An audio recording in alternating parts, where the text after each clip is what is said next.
Since its creation by the court magician, and for many years thereafter, magicians used a very large box and 2 female assistants in attempting to mystify their audiences. While it was effective, it was also rather obvious, and no amount of showmanship could disguise the size of the box.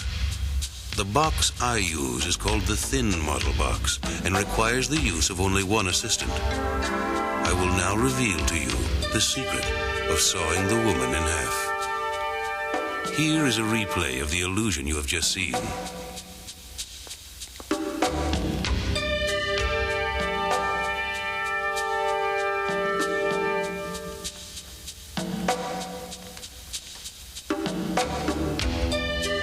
Notice how the assistant, in her extended position, fills out the entire box.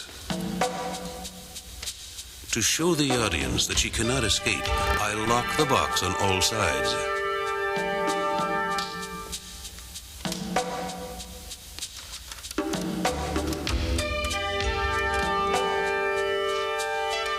Then I secure her head and feet with wooden stocks. While you're watching me insert the neck stock, the other end of the box is turned upstage so that you won't see the false feet exchange. This is a bit of misdirection, and misdirection is very important to the magician. As I insert the foot stock, you wouldn't notice that the feet are false because they are identical to the assistant's feet. To the audience, she looks as though she's in one piece and ready to be sawed in half.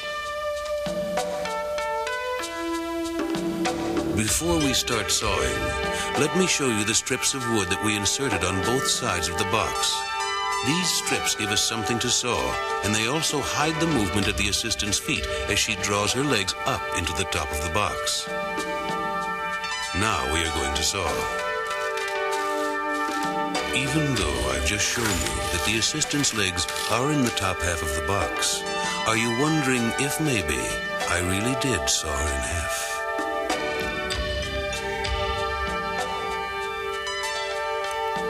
Next, I'll insert 2 solid metal plates into the middle of the box. And of course, a little showmanship helps here because the blades and the saw have the same purpose, to divide the woman in 2. So, dramatically, there's blade number 1. Blade number 2 is a different act. It's set up to look as if something may have gone wrong.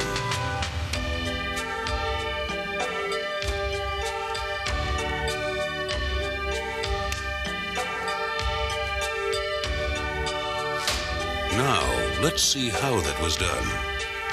When I inserted the second blade into the box, my assistant pressed her foot against it,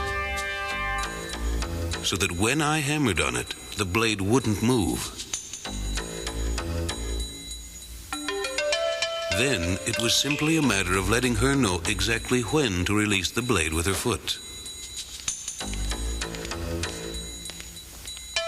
The blades have another purpose. When the box is pulled apart, the blades cover the exposed ends so that the audience can't see inside. So what do we see outside? We have here the false leg and the real arm. Here's another look at the fake leg from the outside and the inside. From your point of view, I have sawed my assistant in half, and I have shown that she is in both boxes. Note that her arm screens her body from your view.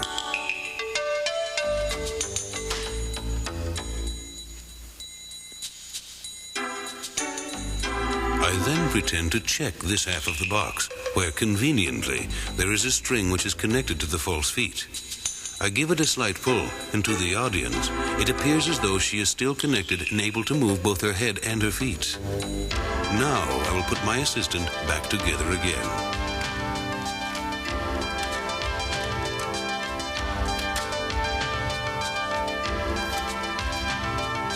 After removing the blades, I then remove the footstock. The box is turned once again, and my male assistant reverses his fancy footwork with the dummy feet.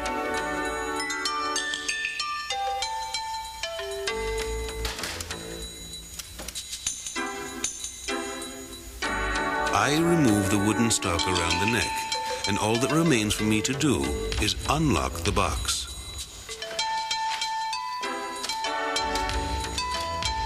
Now you know it, the secret to sawing the lady in half.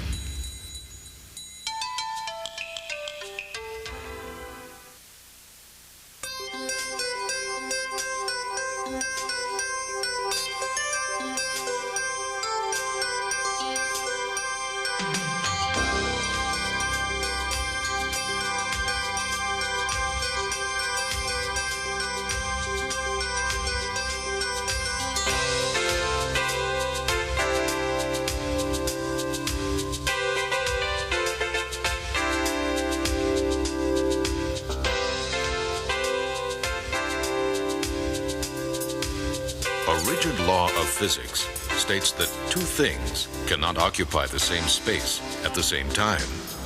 Only an elite group of magicians have defied this law with the spellbinding magic of the Chinese linking rings. Concentrate now as the mystery magician performs and then reveals to you the magic of the Chinese linking rings.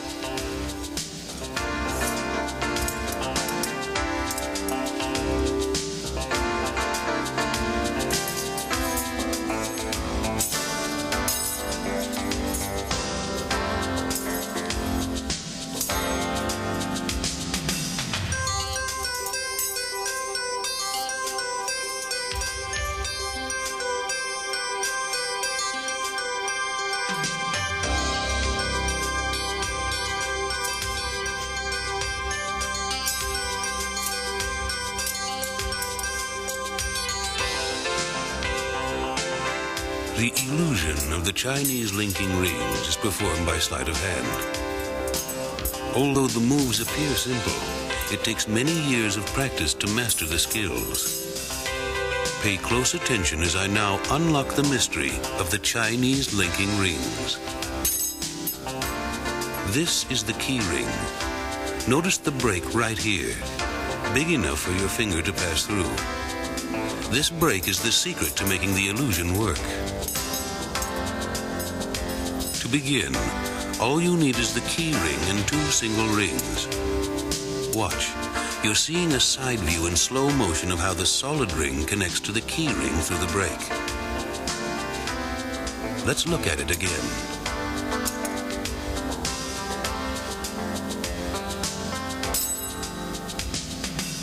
The two rings are now connected. I'll cover the break with my left hand. Observe how the left hand covers the break while the other circles. Keeping the ring in my left hand, I drop my arm and the other ring connects in one motion. The third ring is added by slipping the break, still covered by the left hand.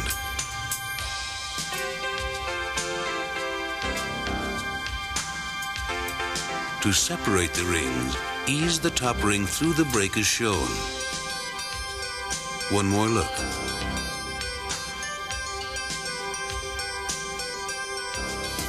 The last ring is removed in a similar manner. Slip the break and slowly separate them in a flowing movement.